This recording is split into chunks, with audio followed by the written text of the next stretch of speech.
से जंग के लिए सेना को इमरजेंसी शक्ति। मोदी ने आर्मी कमांडर्स को दिए फुल पावर। देश में कोरोना के हालात बेकाबू हैं और इस बीच एक बड़ी खबर ने सबके कान खड़े कर दिए हैं। रक्षा मंत्रालय ने कहा है कि पीएम मोदी ने देश की सेना को आपातकालीन आर्थिक शक्तियों से लैस कर दिया है। रक्षा मंत्री राजनाथ सिंह के मुताबिक ये शक्तियां मिलिट्री को कोरोना महामारी के खिलाफ जारी कोशिशों को मजबूत करने और संकट के समय में जंग को और तेज करने के मकसद से दी गई हैं। तीनों सेनाओं को मिली बड़ी ताकत। कोरोना महामारी के बीच सेना, वायुसेना और नौसेना तीनों ही अपनी तरह से देश की जनता का हाथ बटा रही हैं। नौसेना की तरफ से विदेशी तटों पर वॉरशिप्स को रवाना किया गया है ताकि वो लिक्विड ऑक्सीजन से भरे क्रायोजेनिक कंटेनर्स को भारत ला सकें।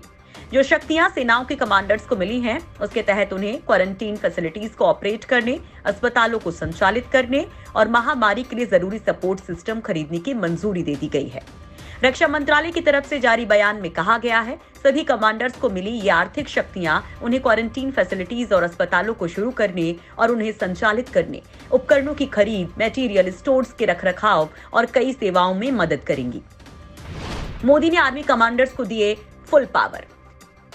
मोदी सरकार ने सेनाओं के उप प्रमुखों, जिसमें इंटीग्रेटेड डिफेंस स्टाफ भी शामिल है, और आर्मी कमांडर्स, जिसमें वायुसेना और नौसेना में इनकी बराबर के रैंक्स के अधिकारी भी शामिल हैं, उन्हें फुल पावर दे दी गई है। इसके साथ ही कोर कमांडर्स और एरिया कमांडर्स को भी 50-50 लाख रुपए तक खर्च करने की मंजूरी दी गई है।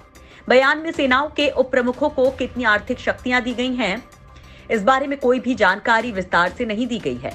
मंत्रालय का कहना है कि फुल पावर का मतलब है कि वित्तीय शक्तियां महामारी के खिलाफ होने वाली प्रतिक्रिया के रास्ते में बाधा ना बन सके। डिवीजन कमांडर और सब एरिया कमांडर्स और नौसेना, वायुसेना में उनकी बराबर के रैंक्स के अधिकारियों को हर केस पर 20 लाख रुपए तक खर्च करने की मंजूरी है। इस तरह की शक्तियां पिछले साल भी दी गई थी, जब महामारी ने पैर पसारने शुरू किए थे। पिछले दिनों सेना, वायुसेना और नौसेना की तरफ से रक्षा मंत्रालय से उन्हें आपातकालीन आर्थिक शक्तियों से लैस करने की मांग की गई थी। सेनाओं ने सरकार से कहा था कि कोरोना वायरस महामारी के चलते उन्हें बढ़ते बोझ से निपटने के लिए इन शक्तियों की जरूरत है। सरकार के सूत्रों की तरफ से बताया गया था कि इस प्रस्ताव के तहत सेनाओं ने अतिरिक्त इंफ्रास्ट्रक्चर जैसे क्वारंटीन फैसिलिटीज को तैयार करने, उन्हें स्टोर्स, राशन और दूसरे सामानों से लैस करने के लिए इन शक्तियों की जरूरत थी। ये आपातकालीन शक्तियां सेनाओं को 3 माह के लिए दी गई हैं। देश में युद्ध जैसे हालातों में मिलती हैं ये शक्तियां। इन शक्तियों में मिलिट्री तैयारियों के लिए जरूरी आपातकालीन या तुरंत खरीद को प्राथमिकता दी जाती है ताकि किसी भी युद्ध जैसे हालातों या प्राकृतिक आपदा से निपटा जा सके। शेड्यूल 23 के तहत इन शक्तियों का प्रयोग प्राकृतिक आपदा और युद्ध जैसे हालातों और उस समय होता है जब सरकार की तरफ से किसी घटना को एक ऑर्डर के जरिए युद्ध, प्राकृतिक आपदा या फिर तबाही के तौर पर घोषित किया जाता है। इसके अलावा जब रक्षा मंत्री घोषणा करते हैं और किसी आपातकाल के लिए सैन्य तैयारियों या फिर तुरंत मिलिट्री जरूरतों का आदेश देते हैं तो भी यही नियम लागू होता है। सेनाओं को ये आर्थिक शक्तियां schedule 23 of ASP in DFPDS 2016 के तहत दी गई हैं।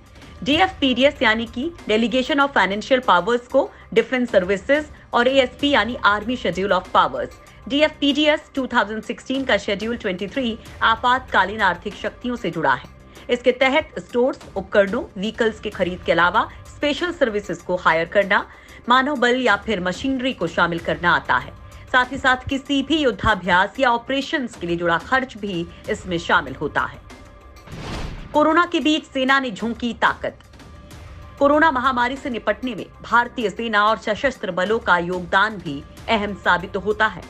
प्रधानमंत्री नरेंद्र मोदी लगातार सेना और सशस्त्र बलों के प्रमुखों से मुलाकात कर रहे हैं। इसी कड़ी में एक दिन पहले ही प्रधानमंत्री ने आर्मी चीफ मनोज मुकुल नरवणे से मुलाकात की थी और महामारी के खिलाफ सेना के जरिए की जा रही मदद और तैयारियों पर विस्तार से चर्चा की। जनरल MM नरवणे ने प्रधानमंत्री को बताया कि अलग अलग राज्यों में सेना के मेडिकल स्टाफ अपनी सेवाएं दे रहे हैं। साथ ही राज्यों में सेना के अस्थायी अस्पताल खोले गए हैं। सेना प्रमुख ने PM मोदी को ऑक्सीजन टैंकर्स और गाड़ियों के प्रबंधन में सेना की ओर से पहुंचाई गई मदद के बारे में भी अवगत करवाया। इससे पहले CDS जनरल विपिन रावत से चर्चा की गई थी, जिसके बाद पिछले 2 साल में रिटायर हुए सभी मेडिकल कर्मचारी अपने घर के पास स्थित कोरोना केंद्रों में सेना देने के लिए बुलवा लिए गए हैं। साथ ही नौसेना और वायुसेना के समान मुख्यालयों में तैनात सभी मेडिकल ऑफिसर नजदीकी अस्पतालों में तैनात किए गए हैं।